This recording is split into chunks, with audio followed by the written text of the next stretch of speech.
할렐루야. 우리 옆에 분들하고 한번 인사하겠습니다. 잘 오셨습니다.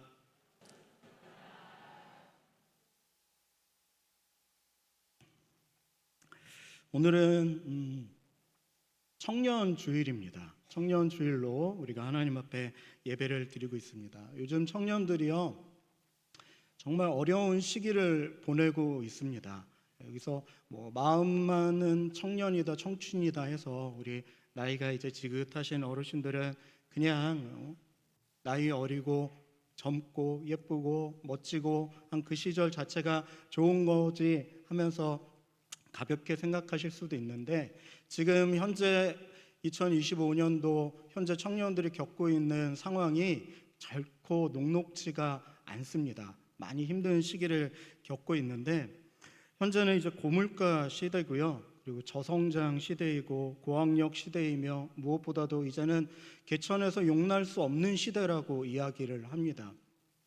우리나라가 한참 어려웠을 때를 이야기하면 우리 6.25를 지나고 나서 이제 경제 부흥기에 들어섰을 때 60년대부터 한 80년대까지 참 어려운 시기를 지났고, 그때도 만만치 않아서 참 살기 어려웠다, 지금은 참 살기 좋아졌다라고들 많이들 얘기하십니다. 맞습니다. 그때도 참 어려웠는데요, 그때랑 지금이랑 비교를 해봤을 때 어떤 것이 더 어려운가 그렇게 많은 사람들이 연구를 하고 또 발표를 하기도 합니다. 그래서 간단하게만 제가 한번 정리를 해봤거든요. 7, 80년대 청년들과 지금 2025년을 살아가고 있는 현재의 청년들, 어떠한 면에서 서로 힘들었는지 한번 살펴보도록 하겠습니다. 먼저 80년대에는 7, 80년대에는 고도 경제 성장기였습니다. 그리고 지금은 저성장이고 고실업 시대를 살고 있습니다. 그리고 80년대에는 취업률이 그래도 굉장히 높았습니다. 그런데 지금은 역대 최저체감의 실업률을 기록하고 있고요. 그리고 7, 80년대에는 평생 직장이 가능한 시대였습니다. 그런데 지금은 단기 아르바이트도 언제 어디서 잘릴지 모르는 직업이 보장되지 않는 시대를 살아가고 있고요. 그리고 예전에는 업무에 필요한 서류 하나를 받기 위해서는 반나절이나 출장을 가고 왔다 갔다 하는 그런 노력을 필요로 하던 시대였는데, 지금은 디지털화 되다 보니까 중요한 업무 서류를 받고 전달하는데 채 1분이 걸리지 않을 만큼 일에 과잉된 시대라고 합니다. 쉬운 말로 예전에는 서류 하나 받기 위해서 지방에 출장을 다녀오며 서류를 받아오는 게 일이었고요, 오고 가는 게 힘들기는 했으나 그 오고 가는 길 속에 잠시 쉴 수 있는, 머리라도 좀 식힐 수 있는 시간적 여유가 있었는데, 이제는 아무리 중요한 서류도 1분이면 주고받을 수 있는 너무나도 고밀도화된 시대다 보니까 업무량이 일해야 되는 양 자체가 엄청나게 많아진 시대라고 합니다. 그리고 마지막으로 7, 80년대에는 부모 세대보다 더 잘 살 거라는 기대가 기본적으로 팽배해 있던 시대였습니다. 그런데 현재는 부모보다 못 살게 되는 첫 번째 세대가 될 가능성이 가장 높은 세대를 현재 우리 청년들이 살아가고 있습니다. 사실 시대적인 물가나 환율과 또 상황이 다 제각각이기 때문에 7, 80년대와 또 지금을 정확하게 객관적으로 절대적으로 비교할 수는 없습니다. 예를 들자면 80년대, 7, 80년대에는 웬만큼 잘 사는 집에서도요, 에어컨을 찾아보기가 쉽지 않았거든요. 더군다나 에어컨이 있다고 한들 엄청난 진짜 대기업의 부호가 아닌 이상 에어컨을 함부로 켜지 못하던, 에어컨 한번 잘못 켰다가는 손이 잘릴 수도 있는 아주 위험한 시대였는데, 지금은 웬만큼 어렵게 사는 가정에서도 에어컨은 그래도 쉽게 어렵지 않게 볼 수 있는 시대입니다. 하지만 완전히 변한 것이 하나가 있는데요, 예전과 지금이. 그것은 무엇이냐면 바로 비교군입니다. 비교군. 80년대에는 아날로그 시대여서요, 비교적 비교할 수 있는 대상이 굉장히 제한적이었습니다. 그래서 대표적으로 비교하는 사람은 옆집이었어요. 그래서 옆집 아내가, 옆집 남편이, 옆집 아빠가, 옆집 애들이. 그래서 옆집이 조금 못 살고 엉망이면 우리 집은 상대적으로 행복하게 느끼는 그런 비교군을 가지고 있었는데, 그리고 조금 더 넓게 나아가도 우리 동네 정도가 비교군이었기 때문에 그 동네는 사실 비슷비슷한 부류의 사람들끼리 모여서 경제적으로나 뭐 학식적으로나 비슷한 분들끼리 모여 살지 않습니까? 그래서 고만고만해서 크게 불평과 불만들이 좀 덜했던 시기였습니다. 하지만 지금은 비교군이요, 전 세계가 비교군입니다. 하루 1,000원도 못 버는 가난한 나라 사람들도 하루 1,000만 원을 쓰는 사람들의 일상을 보면서요, 상대적인 박탈감은 인류 역사 이래로 최고인 시대라고 이야기합니다. 내가 아무리 모자라지 않게 살고 있어도 나보다 훨씬 잘 사는 사람들이 전 세계에 즐비해 있고, 그 사람들의 생활 패턴들을 우리가 어렵지 않게 여러 가지 매체를 통해서 확인하고 비교하다 보니까 평소에는 불만이 없다가도 어느 순간인가 참 나는 못났구나, 못 살구나 라고 생각되어지는 시대를 살고 있다는 말입니다. 그런 저런 이유 때문에 요즘 청년들 많이 힘듭니다. 오늘 청년주의를 맞아서 여러분들 주변의 청년들을 많이 좀 격려해 주시고 칭찬해 주시고, 별거 아닌 거에도 잘한다 우쭈쭈 해주실 수 있는 은혜가 우리들에게 있었으면 좋겠습니다. 그래서 교회 내에서만이라도 우리 청년들이 더욱더 힘내고 앞으로의 어려운 삶들을 잘 이겨낼 수 있기를 바랍니다. 자, 성경에서도 등장하는 많은 청년들이 있거든요. 성경에서 등장하는 청년들 하면 몇몇 분들이 좀 떠오르시죠? 누가 떠오르시나요? 대표적으로는 이제 다윗이 있고요, 또 요셉도 있고 여호수아 정도, 그 외에도 여러 또 성경의 인물들이 청년들로서 떠올라 지실 겁니다. 오늘은 그 청년들 중에서 형통의 은혜를 받았던 요셉에 대해서 한번 말씀을 나누고, 청년의 시기 요셉이 누렸던, 하나님께 받았던 형통은 어떠한 형통의 은혜를 누렸는지 오늘 말씀을 통해서 함께 나누고자 합니다. 자, 그러면 먼저 형통이란 뭘까요? 형통이라는 단어 참 들어는 많이 들어보셨죠? 저 좋아들 하시죠? 형통하시고 싶으신 분들은 끄떡끄떡, 나는 형통하고 싶지 않다, 난 고되고 싶다 하시는 분들은 일어서세요. 네, 다행히 한 분도 안 계시고 여러분들 모두 다 형통하시기를 소망합니다. 하나님의 은혜 가운데서 형통의 은혜가 우리 모두에게 충만하기를 간절히 축복합니다. 교회에서 오해하고 잘 몰라서 좀 혼용되어지는 단어들이 여러 가지가 있는데요, 축복이라든지 공의라든지 인도라든지 우리가 가볍게 알고 있는 것과 실상에서 성경에서 이야기하는 뜻이 조금은 다른 단어들과 말들이 여럿 있습니다. 그 중에서도 형통도 마찬가지인데, 우리가 형통이라고 이야기할 때 보통 생각하시는 것은 형통은 이것이라고 생각하세요. 뭐라고 생각할까요? 두 글자예요. 형통은 이것이다. 두 글자인데 시옷으로 시작해요. 시옷 기억. 네, 더 머리 안 쓰게. 정답은 성공입니다. 형통은 성공이라고만 생각을 하세요. 그래서 사회적으로나 내 생활면에서 나의 삶의 패턴에서 다른 사람들보다 좋아지고 훌륭하고 성공한 삶을 살면 저 사람은 하나님 앞에 은혜 받아서 형통한 삶을 살고 있구나라고 착각하고 그렇게 사용되어지는 경우들이 종종 있습니다. 하지만 성경에서 말하는 형통은 그런 것이 아닙니다. 하나님과 언약을 맺은 언약 백성들이 하나님의 약속의 말씀을 지킬 때 하나님께서 약속된 축복을 허락해 주시는 것, 그것이 바로 형통입니다. 우리 성경 말씀을 함께 볼 때 우리 신명기 29장 9절 말씀 우리 화면을 보시면서 함께 읽어보겠습니다. 시작. 그런즉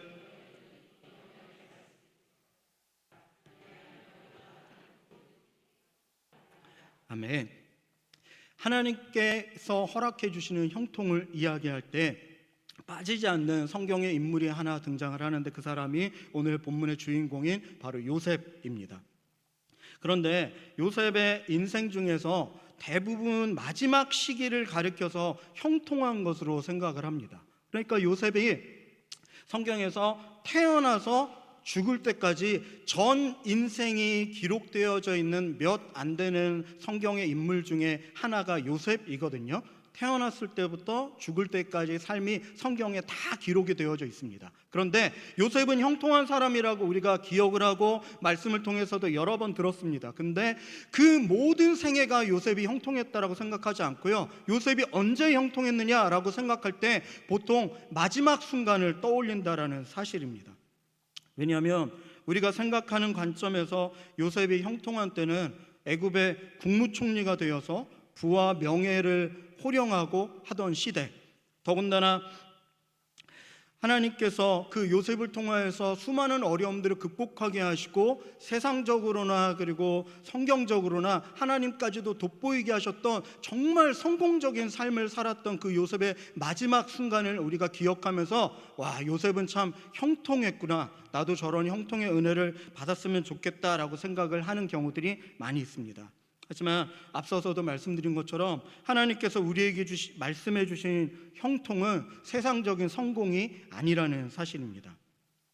여러분들, 초등학생들이 만약에 이 형통이라는 단어를 알고 쓴다면 초등학생들이 바라는 형통은 뭘까요? 그저 아이스크림이나 초콜릿 같은 거 실컷 먹고, 그리고 치카도 안 하고 밤에 잠 자버리는 거, 잠자기 전까지 먹고 싶은 거, 치킨, 피자, 아이스크림, 초콜릿, 그런 거 실컷 먹고 치카하고 자라는 엄마 아빠의 잔소리 듣지 않고 그냥 내 맘대로 잠자는 거, 그걸 와 행복하다, 와 형통하다, 와 성공했다 라고 생각하지 않을까요? 그리고 또 중고등학생들은 아마 이럴지도 모르겠습니다. 학원도 안 가고요, 까짓 거 안 가는 거 학교도 가지 맙시다. 학교도 안 가는 거 까짓 거 공부도 하지 말죠. 하기 싫은 건 다 안 하고 그저 친구들하고 마음껏 놀러 다니는 거, 그게 내 삶의 형통이다라고 생각하지 않겠습니까? 그런데 그들을 기르고 양육하는 우리 부모님들의 생각은 다를 겁니다. 초등학생들이 단 거 많이 먹고 양치하기 싫어하는 그 아이들에게 때로는 양치하라고 하면 미움을 사고 나쁜 역할을 당하기도 합니다. 저희 집에도 꼬맹이들이 어릴 때, 지금 둘째는 아직 좀 어려서 치카해라 그런 잔소리들을 종종 하게 되는데 저는 잘 안 하려고 애씁니다. 저도 말을 여기까지 하고 싶은데 좀 참고 있어요. 그러면 아내가 하더라고요. 그러면 그 이야기를 하게 되면 아이들한테는 조금 미운 털이 박힐 수밖에 없거든요. 그래서 가능하다면 그걸 좀 피하고 싶은 그런 마음은 있으나, 그래도 아이가 치카를 해야 되는 게 이제 치아 건강을 위해서도 앞으로의 삶을 위해서도 그 아이를 위한 좋은 선택인 걸 알기 때문에 그렇습니다. 심지어는 자는 애를 깨워서라도 치카를 시키고 자야 되는 것이 부모님들이 바라봤을 때 초등학생들에게 필요한 형통의 모습일 것입니다. 학교도 학원도 공부도 다 싫고 친구들하고 놀기만 쉽다라고 하는 아이들한테 억지로라도 공부를 시키고 학교를 다니게 하려는, 졸업이라도 해라 라고 이야기하는 부모님의 마음이, 그 부모님들의 아이들을 향한 잔소리가 그 아이들은 인정하기 싫겠지만 그들에게 필요한 바로 형통의 모습이라는 사실입니다. 당장은 아이들 마음에 안 들 거고요, 아이들도 힘들 겁니다. 하지만 그것이 아이들을 위하는 일이라면 필요한 일이고, 그것이 힘들지만 그들에게 필요한 형통의 은혜라는 사실입니다. 형통은요, 세상의 성공처럼 좋은 모습으로만, 행복한 기쁜 것으로만 다가오지 않습니다. 형통은 때로는 당장 느끼기에는 힘들게 느껴지고 다가올 때도 있습니다. 형통은 당장 눈앞에 기쁨밖에 보지 못하는 우리에게는 때로 불행이나 혹은 어려움, 서운함 등으로 비쳐 다가올 수도 있습니다.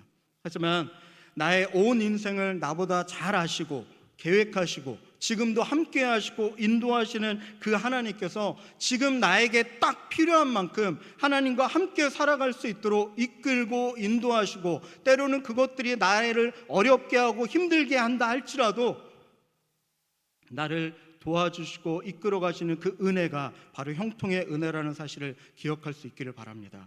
자, 한 문장으로 형통을 한번 정리를 해봤거든요. 한번 따라해 보시겠어요? 형통이란 하나님의 인도하심 안에서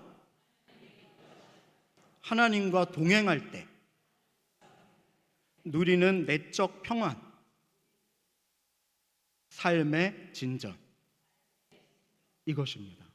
하나님의 인도하심 가운데서 하나님과 동행할 때 내가 어떤 상황에 있든지, 어떤 행복한 순간이든지, 어떤 어려운 순간이든지, 어떤 기쁜 순간이든지, 어떤 짜증나는 순간이든지 그 가운데 하나님과 동행하기 때문에 내 마음 가운데 하나님께서 그래도 너는 내가 사랑하는 아들이야 딸이야 하는 내적인 평안함과 안정감을 주는 것, 그것이 바로 형통이고요.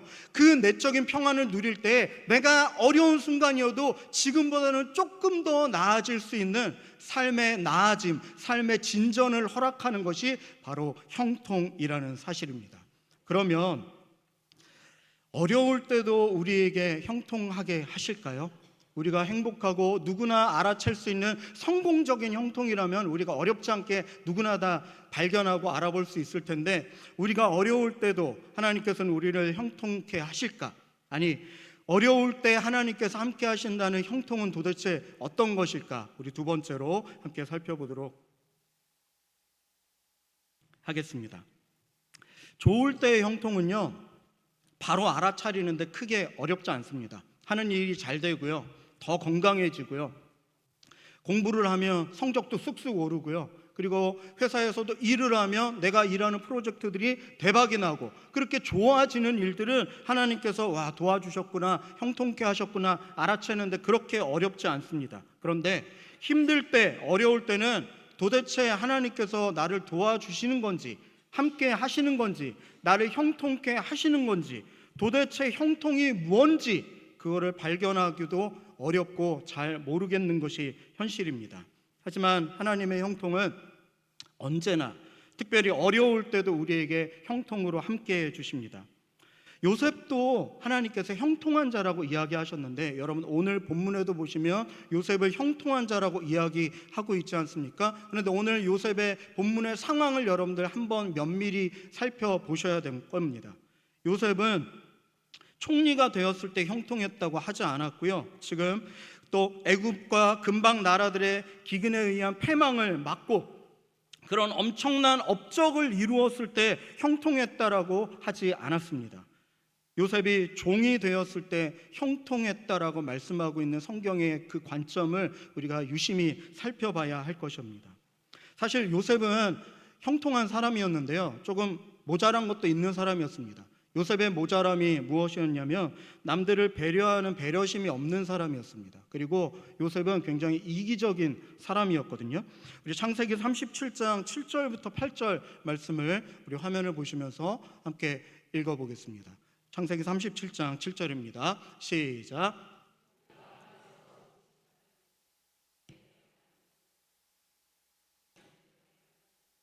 절하더이다. 그의 형들이 그에게 이르되 내가 참으로 우리의 왕이 되겠느냐, 참으로 우리를 다스리게 되겠느냐 하고 그의 꿈과 그의 말로 말미암아 그를 더욱 미워하더니. 아멘. 요셉은 이 당시에 집안에서 막내였고요, 사랑과 총애를 받던 아주 조금 편협된 사랑을 받던 그런 대상이었습니다. 그래서 온 가족들이, 다른 형제들도 요셉을 조금은 부러워하는 마음들을 가지고 있었는데, 하루는 요셉이 꿈을 꿉니다. 그런데 모든 볕단들이, 가족들의 볕단들이 자기를 향해서 절하고 있는 꿈을 꾸었다는 거예요. 요셉이 꾼 꿈이 거짓은 아닙니다. 거짓말은 한 것은 아니지만 평소에도 형들이 요셉에게 시기심을 누리고 있고 요셉에게만 특별히 채색 옷을 입혀줄 만큼 부모의 사랑을 독차지하고 있는 요셉을 바라볼 때 형들의 시선들이 그렇게 곱지만은 않았거든요. 그런 형들을 대상으로 앞에다 두고서 형들의 볕단들이 나한테 절하는 꿈을 내가 꿨습니다. 나중에 내가 성공하고 형들이 나한테 절할 것 같습니다라는 이야기를 형들에게 했던 겁니다.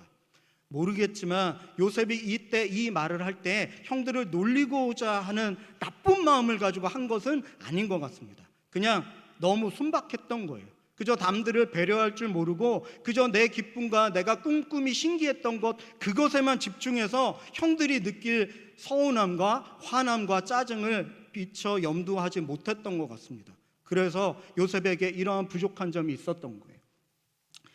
제가 대학교를 들어갔을 때 IMF 시절 때 딱 대학을 들어갔거든요. 98년도 제가 1학년으로 입학을 했으니까 그때 저희 집뿐만 아니라 온 나라가 다들 어려운 시기였습니다.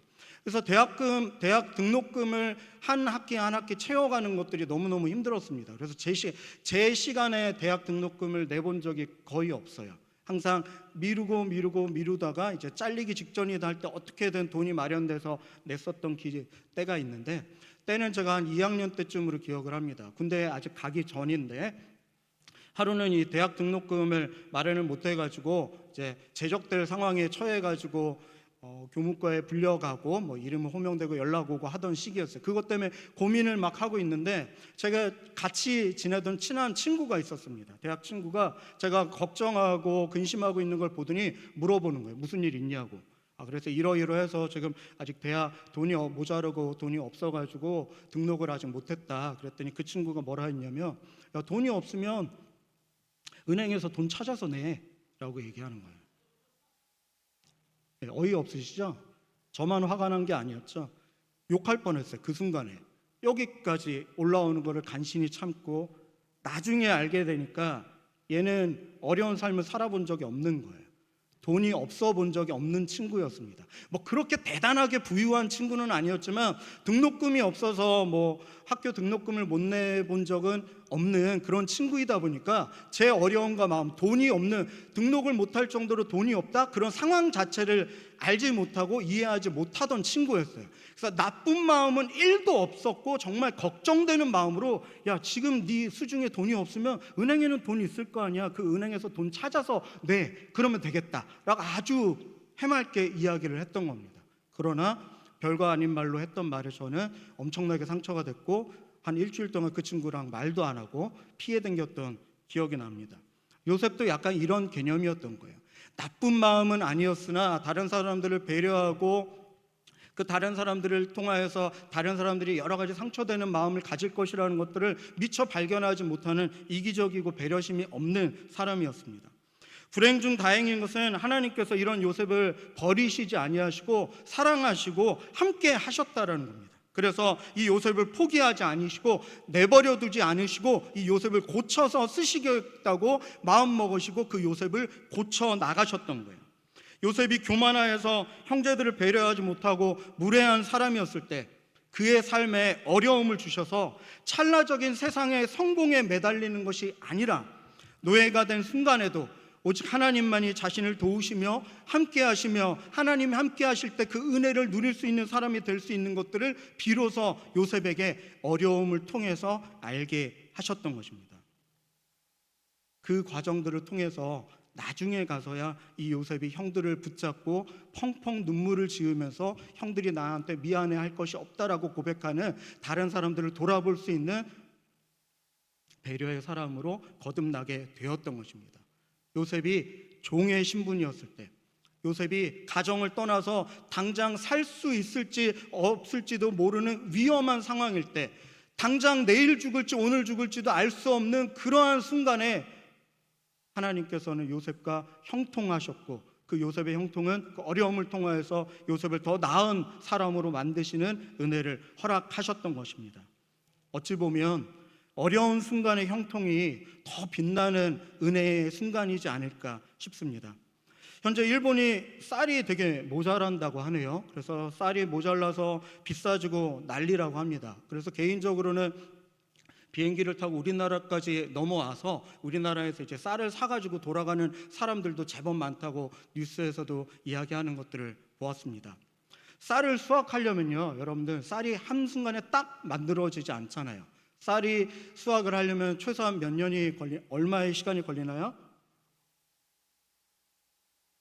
보통 이제 1년이라고 생각을 합니다.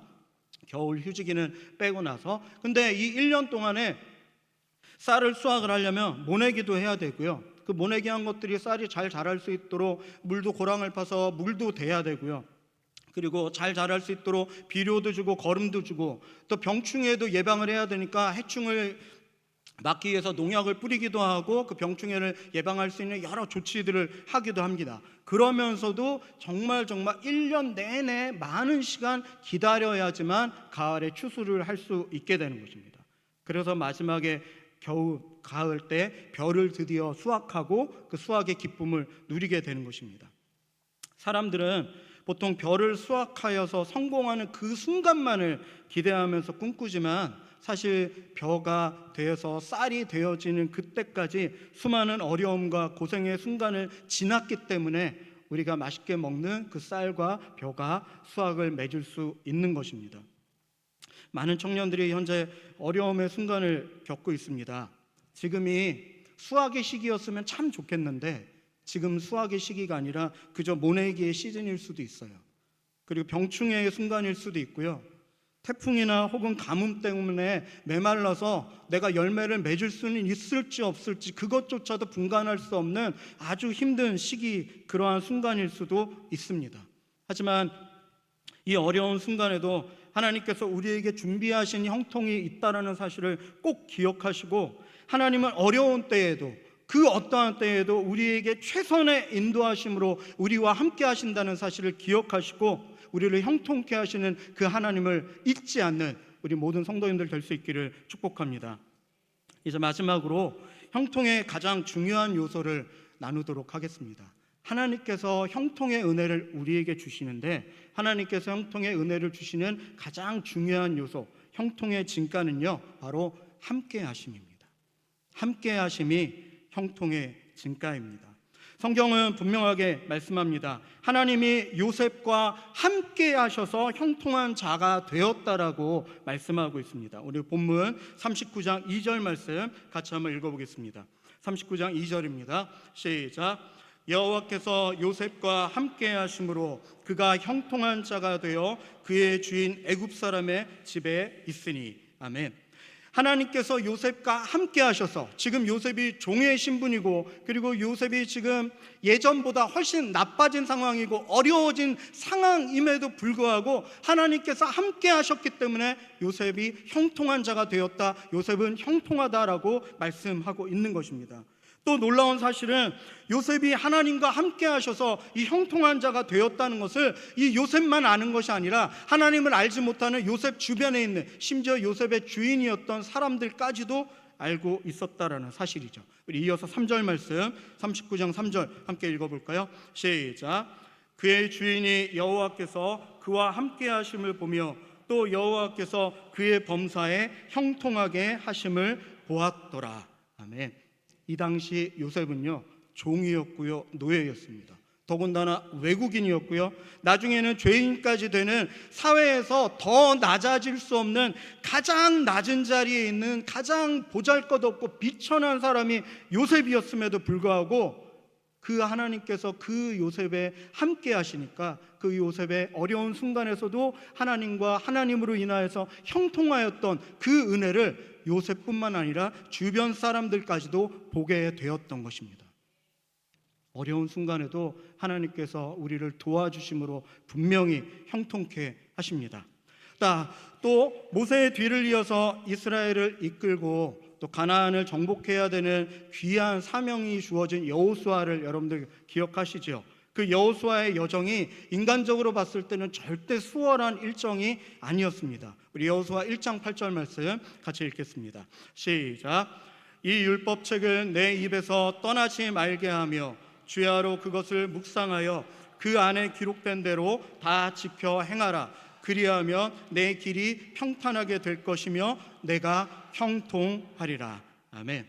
절대 녹록치 않은 가나안의 정복의 그 과정들이 남아 있었지만 수많은 사람들이 다칠 수도 죽을 수도 있고, 심지어는 여호수아를 따르는 그 이스라엘 백성들까지도 언제 뒤돌아서 그냥 광야로 돌아갑시다, 애굽으로 돌아갑시다 라고도 할 수 있는 힘든 상황이었지만 그 어려운 상황 속에서도 하나님이 함께 하시는 은혜가 여호수아에게 있었다라는 사실입니다. 우리 시편 1편 말씀에도 이러한 은혜가 기록되어져 있는데요, 시편 1편에서는 복 있는 사람을 말씀하면서 말씀을 즐거워하면서 주야로 묵상하는 사람에게 형통의 은혜가 있을 거다라고 고백하고 있습니다. 우리 1절부터 3절까지 우리 힘있게 한번 같이 읽겠습니다. 1절부터 3절 천천히 함께 읽습니다. 시작. 복 있는 사람은 악인들의 꾀를 따르지 아니하며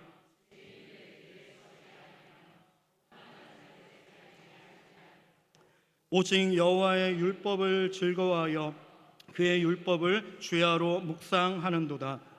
그는 시냇가에 심은 나무가 철을 따라 열매를 맺으며 그 잎사귀가 마르지 아니함 같으니 그가 하는 모든 일이 다 형통하리로다. 아멘. 시편 1편에서 말씀하시는 형통의 은혜의 모습을 단면을 우리가 잠깐 살펴볼 수 있는데요, 시냇가에 심겨진 나무 같다라고 표현합니다. 형통한 자가 시냇가에 심겨진 나무가 사시사철을 견뎌내는 그 모습을 빗대어서 표현하고 있습니다. 우리나라는 사계절이 정확한 나라이지 않습니까? 더울 때는 40도에 육박하는 더운 날씨, 추울 때는 영하 20도에 육박하는 굉장히 추운 날씨. 그래서 1년 연교차를 생각해 보면 60도가 넘는 어마어마한 계절을 갖고 있는 나라가 우리나라입니다. 여러분들 어느 계절을 좋아하세요? 라고 물어보면 모르기는 몰라도 이 중에서도 절반 이상이, 아니 대부분의 사람들이 봄이나 가을을 이야기하실 겁니다. 여름이나 겨울 좋아하신다는 분은 인상 쓰고 계시는 것 같은데, 대부분은 행복한 봄, 가을의 날씨들을 좋아합니다. 그런데 봄, 가을만 있는 것이 아니라 추운 겨울도 있고요, 너무너무 더워서 어쩔 수 없는 여름도 있거든요. 그 사시사철 어느 땅에 어느 때이든지 시냇가에 심은 나무가 그 시냇가의 옆에서 보호하심을 받으면서 생명을 유지할 수 있는 그 환경을 허락받은 것, 그것이 바로 하나님께서 형통의 은혜를 주신 자의 모습일 것입니다. 우리 인생에 때로는 봄날만 있지는 않습니다.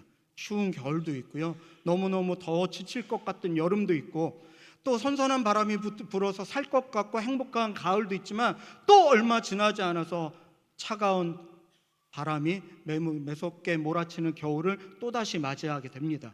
어떠한 상황, 어떠한 환경이든지 하나님께서는 그 순간마다 가장 필요한 은혜로 우리와 함께 하셔서 우리를 형통케 하시는 은혜를 여러분들 기억하시고 그 하나님 앞에 감사할 수 있기를 축복합니다. 이제 말씀을 정리합니다. 형통이란 하나님의 인도하심 안에서 하나님과 동행할 때 누리는 내적 평안과 삶의 진전이라고 말씀을 드렸습니다. 우리가 좋을 때나 나쁠 때나, 행복할 때나 좌절할 때나, 힘이 들 때나 지칠 때나, 감사할 때나 짜증날 때나, 우리의 모든 순간 가운데서 함께 하시는 그 하나님의 형통의 은혜를 우리가 발견하고 누리면서 살아가는 우리 사랑하는 청년들, 우리 인관교회 모든 성도님들 될 수 있기를 간절히 축복합니다.